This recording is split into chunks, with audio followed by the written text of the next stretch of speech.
is my reading for the week ahead, and today I'm reading with the Druidcraft deck. And our first card to summarise the energies of the week ahead, is Death, which is endings and letting go. So really, as you go through this week, be very conscious, and I'm a little bit aware of how much this applies to me, of what you need to let go.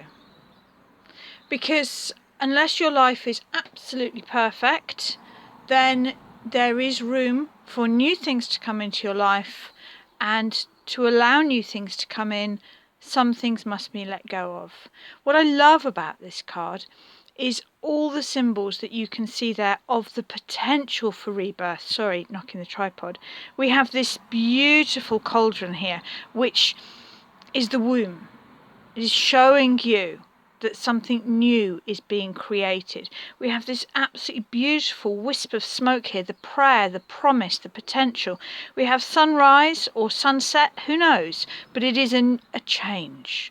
We obviously have the snake, which sheds its skin, and when I had an opportunity to interview Philip Carr-Gomm about this deck, he said this is one of his favourite cards, and what he loved about it was how the artist, Will Worthington, has managed to make the figure of Death so loving in the way she cradles the skull. There is a real juxtaposition here of death and birth and birth and death, and let's be honest, that's the joy of a pagan way of thinking, is that we don't see life as a line, beginning and ending. We see life as a circle. And so after death automatically comes birth. So go through this week and be very aware of what it would be right for you to let go of. That could be physical things, could be literal clutter, it could be habits. Do you drink too much? Do you eat the wrong kind of food? Do you snack? It could be psychological things. It could be people. It could be a job. Be really open-minded. This will be very different to each one of us. So, advice. I did shuffle. That's I love the way this happens. The way the cards just flow one from the other. The Ace of Pentacles.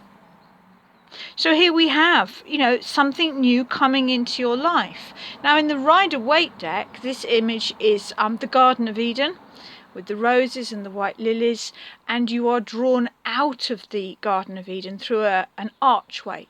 The idea being that you must leave your comfort zone. And here we have a bear literally leaving his hibernation cave. And certainly here in England, I would say it's starting to feel a little like spring.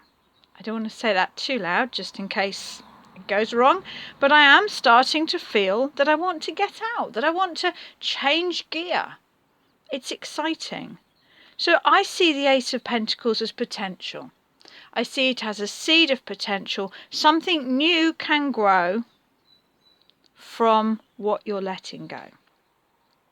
And the last card will be advice. So fascinating cards, the Five of Swords. Now whenever I see swords in a deck that's based on the Rider-Waite deck, as this deck is, I see the swords as representing words or your mind. And here we have verbal attack, verbal disagreement.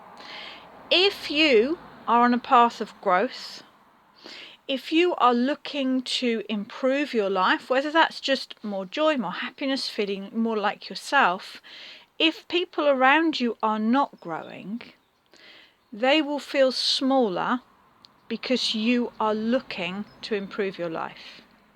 So be aware of people that try and literally put you back in your box.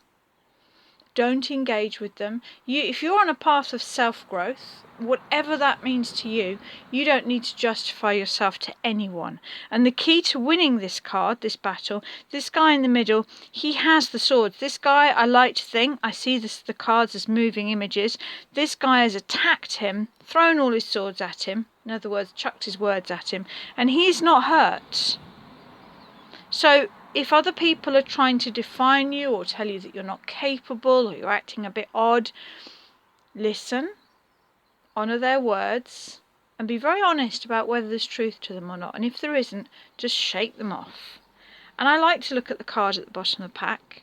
gives a depth, an added meaning. Conflict. Whenever we change something in our life, there is conflict. I've worked quite a bit recently with people that have been asking me if anger is a bad emotion. And anger's not a bad emotion. Anger is a really good emotion, as long as you are controlling it and as long as you are directing it at the right places.